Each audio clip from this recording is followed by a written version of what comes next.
Hello students, welcome to my channel Pro Dreamers Study Point. I am Shekhar Prajapati from Gateway International School, Bhadra.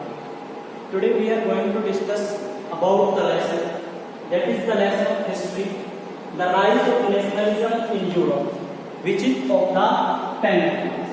That is of the 10th class. Name of the lesson is the rise of nationalism. We can understand, easily we understand what is nationalism. But why it is considered as a landmark in the history of the world? We must have to understand about it. First of all, if we go to the medieval age, ancient age, the people at that time live in harmony with each other. They don't know what is a territory. They didn't know what is a territory. They need only to survive with harmony with the nature. But nowadays, and in the Middle Age, that is the medieval period, it was a unique time and there was a huge need of nationalism. Why was there a huge need of nationalism? समझिए, this is country A. इसमें citizens रहते हैं, let's say Ram, etc. Many of the citizens are there. They know only how to live a better life, not anything else. But now what is the problem? एक बाहर से व्यक्ति आया, कोई व्यक्ति आया बाहर से, मान लीजिए he is Mr. B. ये बाहर से आया, इसने इसके ऊपर क्या किया? इसने इस कंट्री के ऊपर अपना अधिकार, एक तरह से इस कंट्री को या इस कंट्री के कुछ पर्टिकुलर लोगों को क्या अपने अधीन बनाया, और इसने अपने पर्सनल इंटरेस्ट के लिए क्या किया?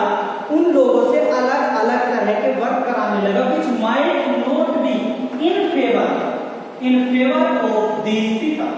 हो सकता है वो इस कंट्री के लोगों के फेवर में ना हो. तो जब तक ये कंडीशन कैसी रही, ये कंडीशन बेयरेबल रही, तो क्या हुआ? ये लोग उसे बेयर करते रहे. उसके बाद लेकिन जब ये अनबेयरेबल हो गए, तो लोगों को क्या लगा? उन्हें लगा कि there is a need to what, to get the people away from the deep sleep.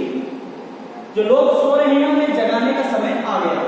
अब एक व्यक्ति के साथ बुरा हो रहा है, दूसरे व्यक्ति के साथ बुरा नहीं हो रहा है, तो इन लोगों को लगा कि अगर मेरे साथ मेरी टेरिटरी प्रभावित हो रही है, how the person who is not related to me but is the person of my country, मैं उसे किस तरह से अपनी इस सोसाइटी में, अपने इस एक्ट में, अपने इस कार्य में उसे साथ लेकर आऊं. तो उस समय लोगों को जरूरत किसकी पड़ी? A word which is known by the name of nationalism, that is the राष्ट्रवाद. चाहे बुरा किसी के साथ हो रहा है, वो इंडिविजुअल नहीं, वहां पर लोग किस बारे में सोचते हैं? The entire human being. ठीक है, चलिए समझते हैं. What is nationalism? A belief system that generates the sense of common identity. एक ऐसा सिस्टम, बिलीफ सिस्टम मीन्स एक ऐसा बिलीफ सिस्टम जिसमें लोग सोचते हैं, जो क्या करता है? जनरेट करता है एक सेंस ऑफ कॉमन आइडेंटिटी. समझ लीजिए ध्यान से, वो कह रहा है कॉमन आइडेंटिटी जनरेट करता है no matter what is the religion. एक कंट्री में अलग अलग रिलीजन के लोग रह सकते हैं, but first of all as India is my country, so I will first of all what is my identity, that is India. What is my identity, that is India. तो nationalism क्या है? Belief system है जो generate करता है common identity. Common identity among the member of nation. उस nation, उस राष्ट्र के जो मेंबर है उनके बीच एक कॉमन आइडेंटिटी को जनरेट करता है. This is known by the name of nationalism. अब लेसन का नेम है नेशनलिज्म. तो नेशनलिज्म को समझने से पहले मैं समझूं कि नेशन क्या है. What is a nation? एक राष्ट्र क्या है? नेशन. अब नेशन की different definitions are there which are provided by many historians and political scientists as well as some philosophers. So some are mentioned here. First definition, that is Ernest Renan in 1883. ये एक कौन थे? He was a historian, a philosopher. A nation is culmination. क्या कहा उन्होंने? A nation is a culmination of long past, means एक लंबे past का क्या है? सार है. जिसमें क्या होता है? Of endeavours, sacrifice and devotion. जिसमें लोगों ने बहुत अच्छे कार्य किए, सैक्रिफाइस किए और अपने राष्ट्र के लिए डिवोशन. उसे उन्होंने क्या कहा? नेशन। नेक्स्ट है बेनेडिक्ट एंडरसन, एक अमेरिकन पॉलिटिकल साइंटिस्ट थे जिन्होंने 1991 में क्या कहा? उन्होंने कहा nation is an imagine political community. इन्होंने एक नेशन को क्या बताया? एक इमेजिन पॉलिटिकल कम्युनिटी बताया। और इन्होंने क्या कहा? As both inherently limited and sovereign. उन्होंने कहा ये दोनों तरह से क्या है? इनहेरिटली लिमिटेड है और दूसरा सोवरेन। ठीक है। नेक्स्ट डेफिनेशन थी that is Otto Bauer, Austrian socialist थे। इन्होंने 1907 में ये डिफाइन किया था the totality of the people who are united by common faith और हिस्ट्री। इन्होंने कहा टोटलिटी ऑफ द पीपल, जितने भी लोग रहते हैं जो बंधे हुए हैं, जो एक साथ बंधे हुए किससे? एक कॉमन फेथ से या हिस्ट्री से, जिनका एक कॉमन, सभी का एक समान या कॉमन, उनका एक जैसा इतिहास है। So that they possess a common character, जिसकी वजह से उनका क्या होता है? कॉमन कैरेक्टर होता है। ठीक है। नेक्स्ट दैट इज फिफ्थ, जेवी स्टालिन, सोवियत पॉलिटिशियन, 1913 में इन्होंने मेंशन किया था। इन्होंने कहा था nation is an historically evolved stable community. इन्होंने कहा कि हिस्टोरिकली इवॉल्व्ड, जिसका एक इतिहास है, वो इतिहास भरकर सामने आया है। Stable community of language territory, language territory, उस टेरिटरी की लैंग्वेज के आधार पर इकोनॉमिक लाइफ, वहां के लोगों की इकोनॉमिक लाइफ कैसी, और psychological makeup manifested in community of culture, manifested in community of culture. So it is the definition of a nation by J.V. Stalin, a Soviet politician. Now the definition that I prepared is what? A nation is a territory. एक nation क्या है? एक territory है, एक क्षेत्र है, which is defined, जो क्या होता है? परिभाषित होता है by its common cultural and linguistic aspects, जो इसके कॉमन कल्चरल, उसके सांस्कृतिक and linguistic aspects of its people. एक नेशन क्या? एक नेशन एक कम्युनिटी है, एक टेरिटरी है, जो डिफाइन होता है इसमें रहने वाले लोगों की भाषा और उनकी संस्कृति के आधार पर। ये तो डेफिनेशंस जो मैंने मेंशन किए हैं। एक तो डेफिनेशन हो रहा है, जैसे एक डेफिनेशन विल किमली का, एक कैनेडियन फिलोसोफर्स थे, उन्होंने भी दी थी। उन्होंने कहा था a historical community more or less institutionally complete occupying a territory is called a nation. There are many definitions. So अब हमें समझ आया कि एक नेशन क्या होता है, एक नेशन क्या होता है।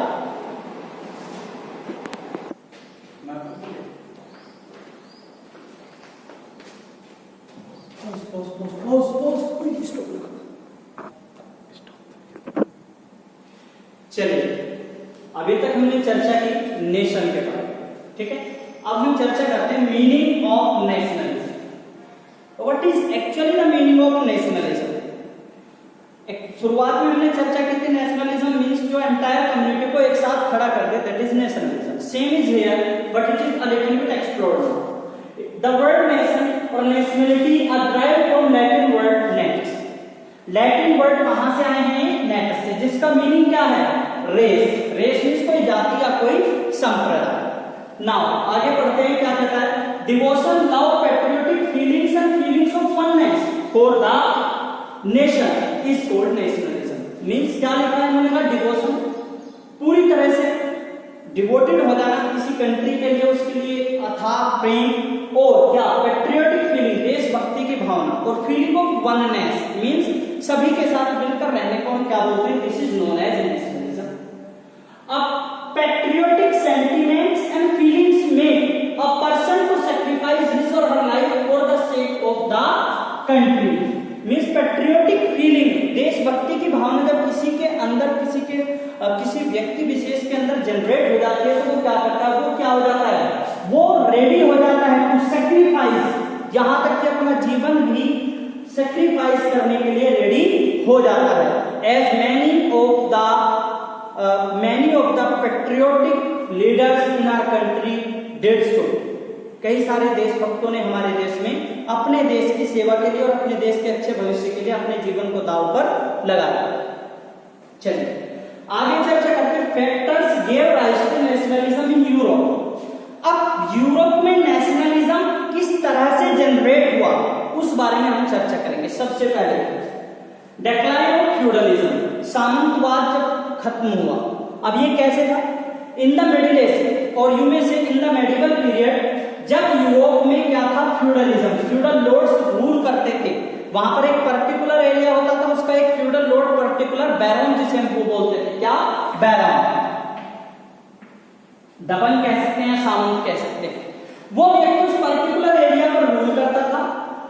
अब क्या हुआ? जैसे जैसे समय बीतता गया ये बैरन्स की संख्या बढ़ती गई और इनके बीच में क्या? म्यूचुअल वॉरफेयर, आपस में झगड़ा होने लगा, तो इनकी संख्या कम हो गई। दूसरा, धीरे धीरे जो मिडिल एज के पीपल थे, जिनके साथ बहुत ज्यादा ये क्या करते थे, जिनको एक्सप्लॉइट करते थे ये बैरन्स, उनको, उन लोगों ने क्या अपना एक ग्रुप बनाया, टुगेदर, वो एक साथ आए और इनके खिलाफ खड़े हो गए। और इन्होंने क्या किया?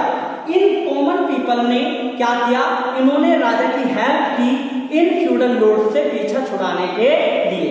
और इनसे पीछा छुड़ाने के लिए जब लोग एक साथ मिलकर आए, इसी को क्या कहा गया? इसी की वजह से नेशनलिज्म का राइज हुआ यूरोप में। तो पहला क्या है? Decline of feudalism. Next is weakness of papacy and Roman Holy Empire. अब ये पेपेसी क्या नई टर्म आपको मिली होगी? Papacy means pope of the church. Church में जो पोप होते थे, और होली रोमन एम्पायर जो था। क्या हुआ in the Middle Age? Papacy empire, papacy and Holy Roman Empire क्या था? ये जेनिथ पर था। जेनिथ मींस चरम सीमा पर थी इनकी पावर। ये लोग जो कहते थे वो हो जाता था। जो रोमन एम्पायर था, पहले तो पोप्स के बारे में, पेपेसी पोप, इन्हें क्या कहते थे लोग? Religious leaders. और होली रोमन एम्पायर को लोग क्या बोलते थे? Political leaders. लोग इन्हें धार्मिक और राजनीतिक राजा मानते थे। लेकिन जैसे जैसे क्या हुआ? मिडिल एज में लोग एक साथ मिले, तो इन दोनों ने स्पेशली ध्यान रखना हमेशा, एक्सप्लॉयटेशन हमेशा मिडिल एज का या थर्ड एस्टेट का हुआ था। जैसे आपको मैंने लास्ट क्लास में, 9th क्लास में द फ्रेंच रिवॉल्यूशन में बताया। भाई तो अपर क्लासेस से तो कोई प्रॉब्लम नहीं होगी। तो एक्सप्लॉयटेशन हमेशा किसका होता है? या तो मिडिल एज या बिलो द मिडिल एज। तो उन लोगों का एक्सप्लॉयटेशन हुआ, ये लोग एक साथ आए और ये धीरे धीरे इनका जो फाइनेंशियल खत्म होने लगा। जब लोग एक साथ आए, इनके खिलाफ खड़े हो गए, तो नेशनलिज्म की फीलिंग यहां पे राइज हुई। इसके बाद वॉर्स क्या हुआ? कई कंट्रीज आपस में लड़ी। कंट्रीज के कुछ पर्टिकुलर सोल्जर्स लड़ते थे, कंट्री के कुछ पर्टिकुलर सोल्जर्स लड़ते थे, लेकिन पूरी कंट्री में, एंटायर कंट्री में लोगों में क्या होगा? नेशनलिज्म का एक भाव आ जाता है। वो कैसे आ जाता है? नाउअडेज आपके पास इसका सबसे जीता जागता एग्जाम्पल क्या है? Indo China war.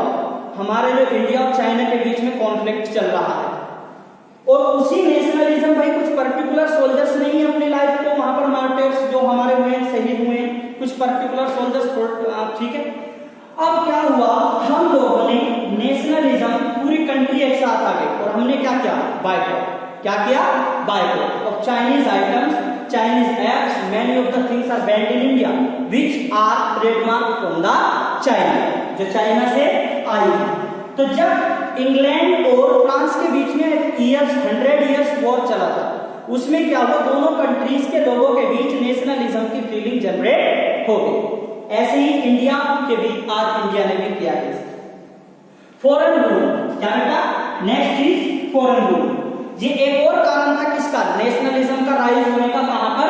यूरोप में। अब क्या हुआ? फॉरेन रूल कई सारी, एक कंट्री है, मैंने आपको पहले बताया जब लेक्चर शुरू किया था, एक कंट्री है जिसमें लोग अच्छे से रहते हैं शांतिपूर्ण तरीके से, लेकिन क्या हुआ? अचानक से कोई दूसरी कंट्री का या किसी दूसरी टेरिटरी का व्यक्ति उस कंट्री में आ गया। उस व्यक्ति ने वहां पर अपनी मन मर्जी से रूल करना शुरू कर दिया, क्योंकि वो पावरफुल है, अब क्या हुआ? जब ये इन लोगों के खिलाफ, when the person, when the ruler who is from another country, इसे तो he has no interest of social welfare and the betterment of the people living in the country. He has no interest regarding regarding that. So what? The people were exploited. No institutional settlements was there. No, nothing just like that. Only the foreign rulers were thinking about their personal interest. वो केवल अपने personal interest के बारे में सोचते थे जिनसे उन्हें फायदा होता था. लोग एक्सप्लॉइट हुए, उनकी इकोनॉमी कमजोर हुई, लोगों के पास फाइनेंस की तंगी आ गई, खाना पीना भरपूर मात्रा में नहीं रहा. तो क्या हुआ? At a particular point the situation was unbearable. तो ये लोग क्या हुए? एक साथ खड़े हुए और इन लोगों ने इनके खिलाफ क्या कर दी? जंग छेड़ दी. Which is also a reason of rise of nationalism in Europe. Next है geographical factors. Geographical factors क्या होता है? किसी पर्टिकुलर कंट्री की टेरिटरी और उसकी सीमा की अगर बात की जाए, उसके बॉर्डर की अगर बात की जाए, उसको लेकर हर कंट्री के अपने सेंटिमेंट्स होते हैं. जैसे इसका लेटेस्ट एग्जांपल क्या है? The conflict between India and China. Again क्या है? China is just trying to get inside the border which is the certified boundary of India. So what? The people of our country are just opposed that, as well as the people officials also. All the countries just what? Opposing that. It is also a reason of rise of nationalism in Europe. Next है detail number 6, reaction against injustice.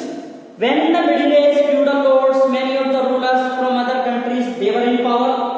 Middle class was exploited at every stage of the life, every stage of the society.